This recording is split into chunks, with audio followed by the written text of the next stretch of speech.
Hi, everybody.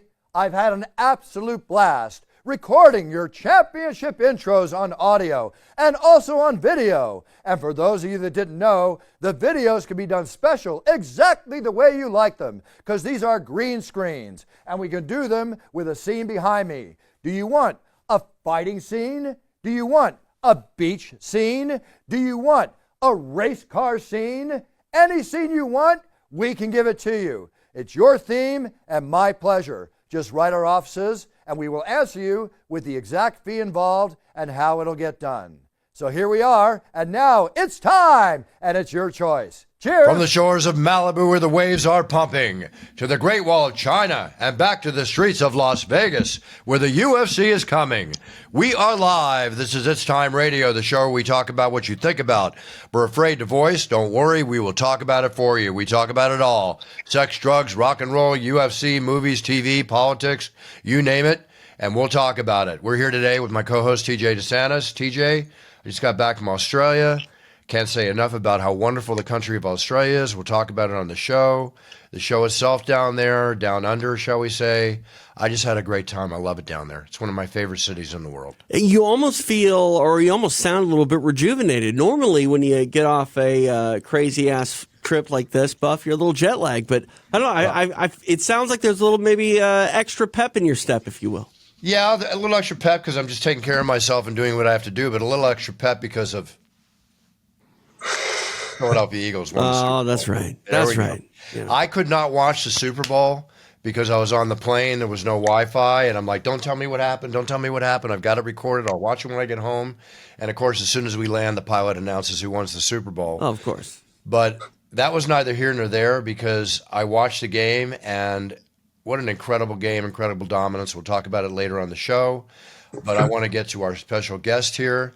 Man, who was also with me, sharing the octagon with me in Australia during UFC 12, Kody Steele. Cody, how are you, my friend? Great to talk to you. Always a pleasure. And wonderful to announce you, Cody. The fight. I'm sorry you lost, but you know what? It was a hell of a fight, and you're $50,000 richer because of it. Win or lose in the octagon, you have to take pride in your performance because the way you performed, it's like you won. In my opinion, there's very few undefeated artists in the UFC. We can only name maybe one or two. So don't ever take. I know you're going to deal with your loss the way you'll deal with your loss as everybody deals with your loss. But in my opinion, you gained points with all of us. We know you're an octagon warrior. You proved it over and over again. So I just want to say congratulations, Cody, on a fine performance. No, thank you. It means a lot coming from you. Yeah, it was a little.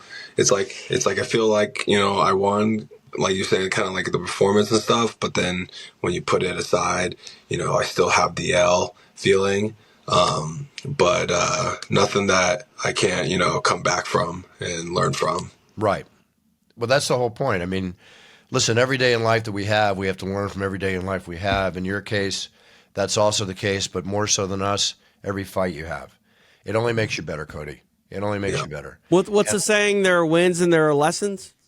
Not that you don't learn lessons in wins, but I can't echo your sentiments enough, Bruce. Like, Cody's been a guy who's been on like this watch list from UFC Fight Pass promotions. He's fought on almost all of them, whether it's in MMA or Jiu-Jitsu. Former combat Jiu-Jitsu world champion Kody Steele. But this was something that I thought was important for you to find that sort of moral victory in Cody, because there've been like a lot of you're highly touted. I guess that's the word. And a lot of people that come in with a lot of momentum behind them, sometimes, Buff, they don't always, perform the way that they want. I'm not saying that it was a great performance for you, Cody, but despite, losing, you showed an effort that I think catapults you higher. You're better with fans and I think in a better position despite, losing your UFC debut. Yeah, I would definitely say, the pressure or things like that, almost every interview, everybody was like, how's it feel to be, how you feeling being an undefeated guy coming in and and all this. And to me, like, I was like, man, this question again, because, I do feel like the O, but, when I started this MMA journey, I never like pictured myself. I never looked at myself as like I'm gonna be the champion, the undefeated champion prospect that like no one's ever seen before. Like I think I will be champion one day, and I will like fight for the belt and chase it and things. But I never really thought I would be like a guy that was undefeated. I always like kind of pictured myself being someone who showed up and was finishing fights, whether I'm submitting them or knocking them out. And like, if someone sees me on the card, on a UFC card, they're like, damn, that's the card we got to watch because Cody's on there, and you never know what to expect from him. So that's kind of more my mindset when I came into this MMA world. Cody, I got to give you credit because we have, a lot of fine fighters, of course, on the show, UFC and otherwise. And I'm thinking about it right now. You just said something that very few, if any, have ever said. I know I'm going to be champion someday. I'm just thinking about that, TJ. I don't think even some of the top that tells me a lot about you right there. You've got it in your gun sights, you got it in your foresight, you got it in your goals, and I love hearing you say that. I'm going to be champion someday. It just has a great ring to it, and it says a lot about where you're at, especially coming off, your fight this last weekend. Yeah, I appreciate that. Yeah, it's it's going to be, it's a long road, but this is a crazy MMA game, So it's the craziest. I'm ready for whatever. Kind of tagging off of what you said for a second, Bruce. You are right. We've had a lot of people on there. I don't think John Jones said he thought he was going to be champion when we had John on, after his UFC debut. But I will say there's a fine line between cockiness and confidence, and I think personality speaks a lot about that. But like, when Cody says it, Bruce, like I kind of feel it's not like Conor McGregor said it. And I know Conor was a champion, but Conor says a lot of things to be bluster, to be out there, to move that needle. Cody says it in a way where it's almost more terrifying because I think he truly believes it. Well, Cody says it in a way that Conor did say it in a way at one time, and that was the time that I first met him when I was in Ireland for our very first show, and he was like 18 or 19 years old, not even in the UFC, and he came up to me at the show. I had no idea who he was, and he goes, "Remember my name, Conor McGregor. I'm going to be champion someday." I'll never forget that. Yeah. Now he says it in a different way. Then he said it in the way Cody is saying it, and he achieved it. And Cody, you know what? I'll be the first one to want to announce your name, and I'm looking forward to it. By the way, was he not destined to be a mixed martial artist? The name Kody Steele? Yeah, really. Yeah, I don't know. I don't know if I like. Everyone always asks me, "What's your nickname?" I'm like, I don't know if I need a nickname. You don't need it. I was going to say you don't need a nickname with a name like that. Yeah. Cody Titanium Steel? I mean, what are you gonna what are you gonna call it? Yeah, it's like it's tight. It's there. Boom, bang. I like it, and it's great to announce it at the same time. Sorry you lost your O. Don't worry about it. It's an O. It's an O. Yeah. Okay. Yeah. It's all good. Yeah.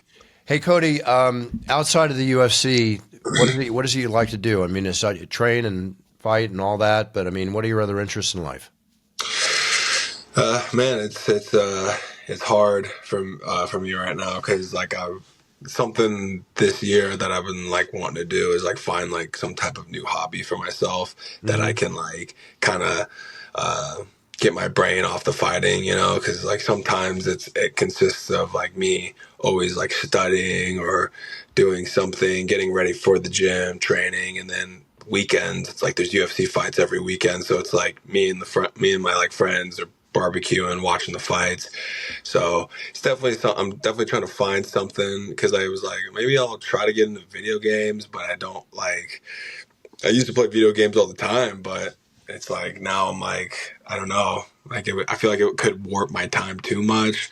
So I don't know, maybe like hiking, now that I'm out here in Vegas, like I know they got a lot of good hiking spots out here. So it's something that I've been picking up with the weather being better too now. Are you single? I'm not single. Okay, well then you're starting on the right things. I mean, you might want to get outside, mix it up, just mix it up. I mean, your hiking spots in Vegas, it's great. Do you gamble at all? No. Good. Very good. Okay. All the good things are going for you. Concentrate on your career. With a name like Kody Steele and the action hero, vibes that gives off, I really thought he was going to say, "I only gamble with my life." Yeah. Yeah. Maybe I'll get into like some guns or something. Everyone's all big about the guns and stuff. So I'm gonna start shooting stuff, blowing stuff up. Well, You can normally do Bruce plenty of would that in say. Vegas. Normally, Yeah. Bruce, you would suggest surfing, but Cody's in the wrong spot to go surfing. No, he's in the wrong spot. But I mean, I've heard talk about a wave pool coming to Vegas. I don't I'm know if surprised that's there's gonna not one already. I'm surprised not. There's everything else in Vegas, that's for sure. Cody, you know what? You're in a business that you train 2-3 times a day, 5 times a week. Do you take a couple days off? A little bit, yeah. So like like I'll do like Saturday I only train once, and then like Sunday is kind of like my chill day. But normally like my girlfriend, she's like real into like jujitsu, and like because that's like how we met. So like sometimes we even like something like fun for us is we just go to the gym and then we just drill like for like hours, just because Great. it's kind of like loose on the body, but it's just something that we love doing or something like that. Like we study through the week, and then the weekend we just like dump it all out on the mats. And just No, drill. that's cool. Listen, that keeps your relationship strong together. Always wonder when two fighters or two practitioners get together, aside from, amore, how else you express each other, and what a great hobby. Speaking of jiu-jitsu, Cody, are there still plans for you to do high-level jiu-jitsu matches now that you're in the UFC? Yeah, I would love to do the jiu-jitsu matches still. I think I would like to do at least just more like super fights, like on the stage, or because I really like the UFC Fight Pass, doing the Fight Pass Invitationals. I really like those, so I would like to, like, in between matches or in between fights, if I would like to get back on the mats and do some stuff. I mean, I would like to get more matches with like some MMA fighters maybe or something like that. I've already kind of competed with everybody in the jiu-jitsu world, and it's like I could keep doing that or keep like maybe fighting like the young and hungry jiu-jitsu guys coming up, but I would like to be against more like MMA fighters, just because like I'm not training jiu-jitsu all the time like I used to. Right. It's still there and I still do it, but I think going against MMA guys would be a lot more fun for me. Sounds good. Let me ask you a question. I asked this about other fighters on the show. Bare knuckle boxing is catching on very strongly, and it seems to be where fighters go, either they're going into it because that's their thing, or they're on the tail end of their careers going into it, that kind of thing. How do you like, bare knuckle fighting? And I don't think that should be anything you should consider at this time, just a little bit of uncle advice. But how do you feel about it? And is it something you could ever see yourself doing? It's hard to say because I feel like, man, bare knuckle fighting, like I said, like that's also just like a different sport, Yeah. Like that's just about pure toughness. Like guys getting hit, breaking their hands, like it's honestly pretty brutal. I would say as of now, where I'm standing, I wouldn't do it. Just because it's like, obviously like the UFC and everything, but like towards the end of the career, it would all just depend on where I'm at, like if I had like a big name and like they were offering me huge money, then it's a possibility, but who knows? I might be done by then or something. Like, I don't know. Bare knuckle's pretty brutal. Like every time I watch it, it's like, I was like, damn, these guys are crazy. Let's just hope you're done by then with lots of money in the bank, good investments. And another question that I like to ask is, when you put down your guns, have you thought about, when you hang it up, which is years from now, to prepare yourself for another vocation or something else you'd like to do? Is there any other interest in any other area that you'd like to be involved in? Yeah, I mean, I think when I'm all said and done with this, like you said, hopefully I made the investments and like I made a name for myself in this game. But I see myself as like someone who's just like kind of like a lifetime. Like I train for, just because I love it, and it's like almost like therapy to me. And something that I love is like, like a gym atmosphere. And I feel like when I'm done with my fight career, I would like to open up like a jiu-jitsu gym and then be able to kind of just build a good atmosphere, like a culture there, and make some good athletes and motivate people to like compete and do their thing. And just, yeah, like that's kind of like my end goal, is like have a place for me to train even when I'm done fighting, but also like enjoy. So if I could just go to my own gym, have people teaching classes or whatever, and then I can teach classes on the evenings or whatever, and I just get to hang out, chill, and train with everybody. Like that sounds like a really fun thing for me when I'm done fighting. Well, it also tells me too that basically the bottom line is your love of life is fighting. Yeah. And I keep fighting to be in your life. My love of life is the sport of fighting. I used to love to fight and train, and all I did was surf and train martial arts all as a kid and everything, and up through into my 30s, and it's still in my blood. I mean, I'm not a competitor like you are, of course, but I just love the sport. I mean, I'm a fan first and an announcer second, and I can't get it out of my blood, so I plan on keeping it in my life for the rest of my life, and obviously it's what you live, eat, and breathe. Yeah. Keep going. I mean, the sport is growing so strong, and yeah, there's a lot of gyms, there's a lot of this, there's a lot of that, but when you have a following and you've got a name and the name you're going to even make further for yourself, it's just going to solidify your destiny in all of this.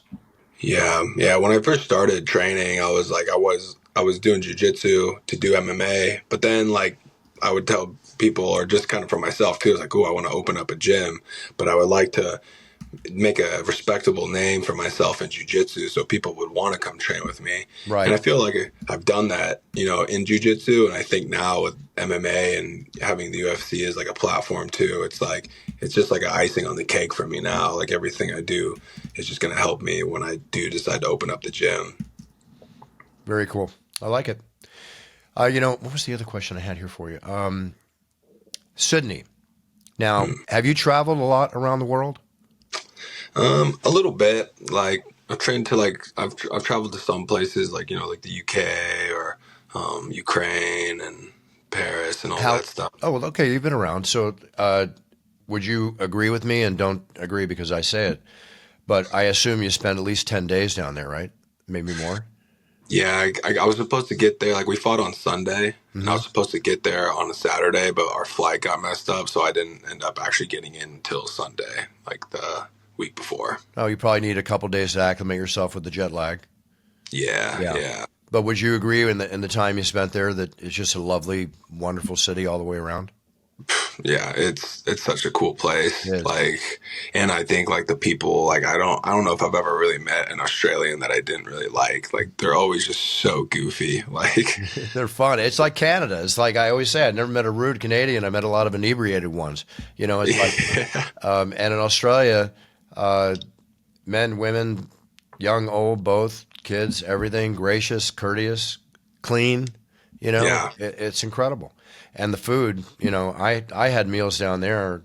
I personally had, I got there on Wednesday and I filmed a TV commercial, which I can't say what it was for till it's announced for Australia Thursday. And then on Friday, I had a branding and marketing seminar where I spoke and worked with over 300 entrepreneurs that came to see me and stuff like that. And then we all went out to a dinner. I went to a place called Nell. And it's considered one of the finest restaurants in Australia. And they said, oh, we'll go for a quick meal. I only had about an hour because I was supposed to go somewhere else. I get there, it was a 3.5 hour meal. Oh, my goodness. Well, it was one of those price fix things, where you get little pieces of everything. Yeah. Starting off with like a little Vegemite sandwich that came on a big rock like this. Is that good? Is Vegemite It good? actually It wasn't terrible. bad. It was pretty good. And Really? yeah, then they had a potato tart and some kind of special potato that came out in a heated bowl. It's hard to explain unless you see the pictures. And there was cod, and then I had a crab dish, and then a lamb dish, and not big. They're all like small portions. Right. And one came out like bush bread, they call it. It was just a big piece of bread that was buttered and thick, and oh my God, it's so good. And then kingfish, and then pepperberry and coffee kangaroo. Now, I have an issue eating kangaroo. There's something about it. I just don't want to eat those little kangaroos, but I had to have a bite, and it was actually quite good. So right here. And then 3 desserts. So 3? Well, again, they're small. They come out and they're like that. And over 3.5 hours, you know, you're kind of digesting while you're eating. So it's like there's room for everything. But it wasn't a ton of food when you looked at it, but it's a ton of food if I put it all on a table in front of me. But it was just amazing. And then I went to after the show, I went to another restaurant there called Mr. Wong, which was Asian fusion. And it was fantastic. It was really good. Really good. Can't say enough. And you can walk anywhere. I mean, I was walking down alleys. I thought that the Jack the Ripper was going to jump out. But I mean, you felt safe. It was cool. And they're fans, man. Everywhere you go. Everywhere you go. They love UFC. Yeah, the Aussies are big MMA fans. What's that? What, TJ? I just said the Aussies. Like when I think about international fans, for whatever reason, the Aussies and like the Canadians always stick out in my mind as the most hungry, rabid fans that there are out there. I have to agree with you. Well, don't leave out the UK.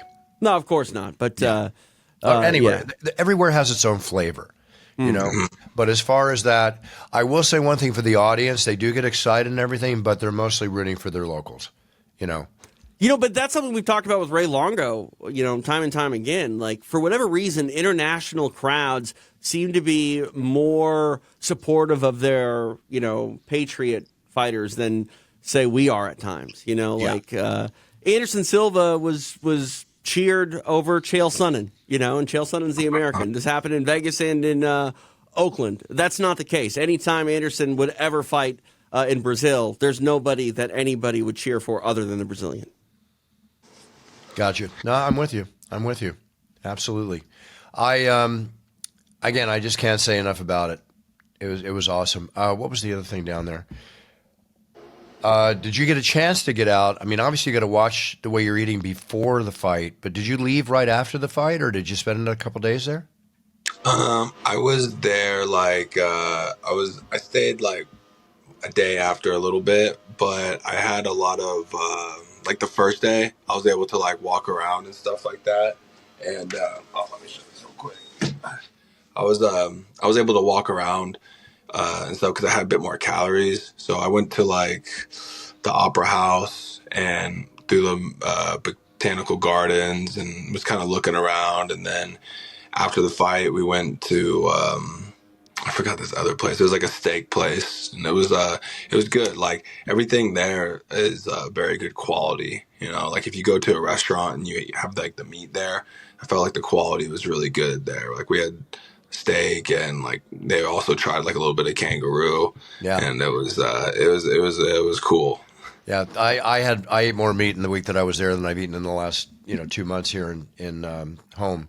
Or in the States. I was trying to find chicken. I had a hard time finding chicken dishes unless they were breaded, and I'm not really that into eating breaded chicken. I mean, it's good. I'll feel, chicken Parmesan and all, but it's not my normal choice. So I definitely had to bend over to the beef world a little bit for sure. Getting back to the fights, let's talk. If you have a couple minutes, you can talk fights with us a little bit. Mm-hmm. Yeah. So obviously the card, and I get so tired of hearing people say, "Oh, the card's not that great." It always turns out to be a great card when they say that. I thought it was a fantastic card on paper, and it proved to be so on the show. Duplessis and Strickland. What did he break his nose in the second round, TJ? Second or third, yeah. Second or third. Duplessis like Rocky, man. He just always finds a way to win. He was very dominant in the whole thing, and Sean was like, stand up with me. He did exactly that. Yeah. He stood up. I mean, did that fight go to the ground at all? Not that I really recall. It was a competitive fight, still dominated by DDP, but at the same time, like, I don't know if it's his style or what it is, but like he's just so... He moves oddly. Like his footwork is different. There's times where he looks, I think, sloppier than he actually is, just because that's the way he moves. And I don't know. It's an interesting style. I feel like we've learned more about Dricus. He's clearly the best in the world at 185 pounds. There's still some questions for me with him, but we'll see what happens. He obviously was the better fighter, in this fight, and it left no doubt that ultimately the right guy won a year ago back in Toronto. Who's his next fight? I mean, it's got to be Hamzat. It's got to be. Got to be Hamzat. Yeah. Yeah. Well, again, he hits you from every direction. He's awkward, the whole bit, which can throw fighters off. Right, he can't afford to get off balance though with a grappler like Hamzat. If he can't. Gives his back up, I mean, God knows that's not a fun place to be with that man on your back. I will say one thing: at 185 pounds, he is probably one of the strongest middleweights I've ever seen. Yeah, physically. Now let's get down to me, which was another fight of the night. Was Weili and Suarez.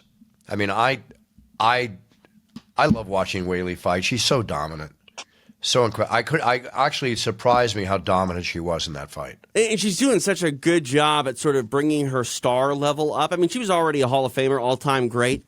Yeah. But over the last couple fights, we've seen her come out of her shell. really making an effort to speak English, and I think that the fans are starting to really embrace her as one of their favorite fighters, despite if they're not necessarily from the same country or same part of the world.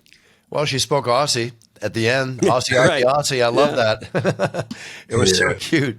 I mean, she definitely endeared herself to the audience, and they loved it. They totally went off on it.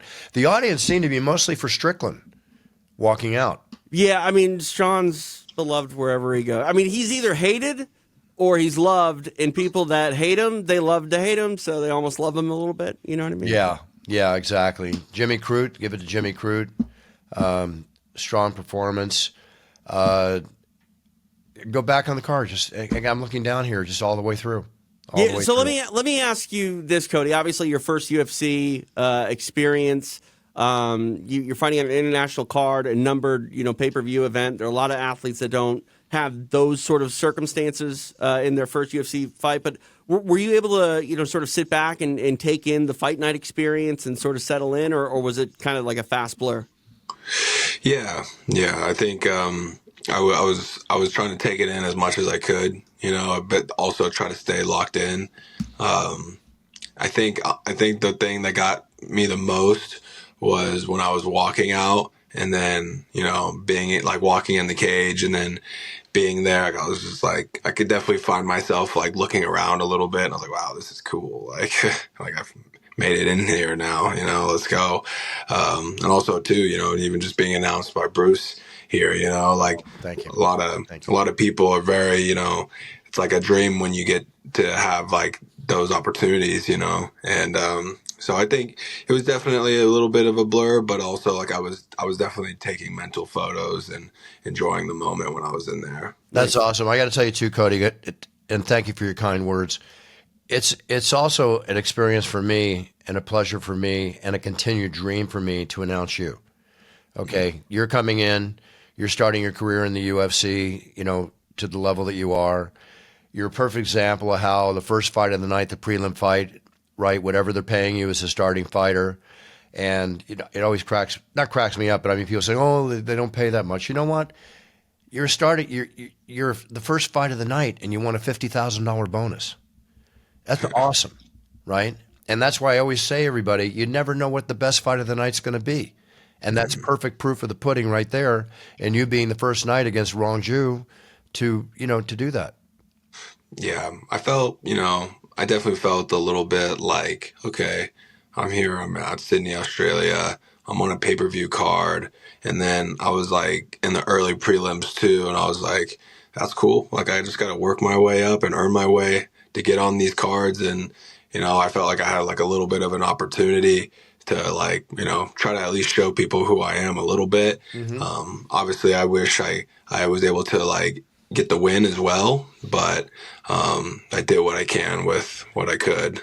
Just remember, Cody, you always have a puncher's chance. That's my bourbon. I always have to put it out there. Oh, I love it. Yeah. Do you drink? Not too much. Good. No. Good. Yeah, messes with me. Oh, good. Cody, is there anything you want to share with us before we let you go? Not too much. Just thanks for having me, and hope everyone stays tuned for the next one. Oh, they will. They will, yeah. No question. Trust me. They will, I will, and I hope to be the one there to announce you. I only miss about 6 shows a year, so I'm sure that the luck I'll be there for you. And it'll be an honor to watch you continue your evolutionary process in the UFC, the growth of your career. How old are you now, Cody? 29. Yep. Prime time, baby. It's prime time. It's ready. We're Enjoy ready to go. Exactly. Well, big cheers, no fears, and warrior spirit forever, my friend. Thank you for coming on the show. Really appreciate it. Thank you so much, and thank you for having me. My pleasure. Okay, we're back. Cody Steele. It's always nice to talk to young and upcoming talent.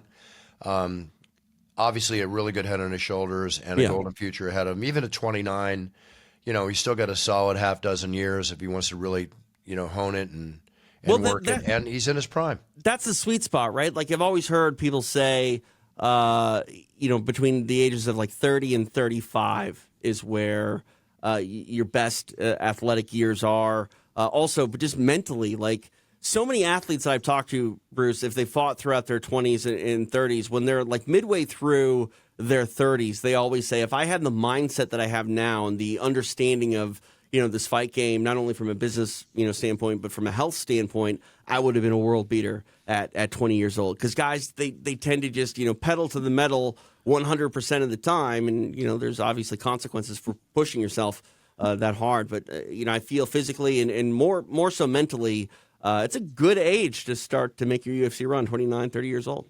I agree with you. Well, we got that. We got this Saturday, there's a fight in Vegas, a fight night. I will not be announcing it. I will be in Seattle for the show there in 2 weeks. Got Jared Cannonier and Gregory Rodriguez fighting, Calvin Kattar, Yusuf Salah. Another good solid card all the way through. Jared Gordon, God, he fights a lot. He fights a number of times. He's a guy that I think he answers the phone with, yep, I'll fight anybody. Yep. Exactly. Yeah, it's what Dana likes. Dana loves that kind of fighter. So enjoy this Saturday on Fight Pass or ESPN, wherever it's going to be shown.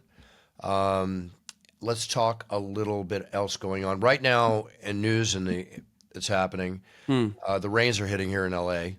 It goes two ways, right? Like we need the rain. We're in a drought. But at the same time, with all the recent fire damage, people are worried about mudslides and things like that. Worried, it's 50 to 70% chance of the debris coming down in all these areas. I know when I lived in Malibu and even, just living here, period, when the fires would come, the hills would give way. They'd cover the coast highway. One time I couldn't get home for a month. I had to live in Hollywood in a hotel. Month? Yeah, it was closed for a month, and I was with my company. This is like some... There was no other way in? Oh, around the valley if I wanted to drive for an hour and a half and deal with traffic and the whole bit. But my company put me up at the company I owned at the time at the Hyatt House in Hollywood, right beside the Comedy Store.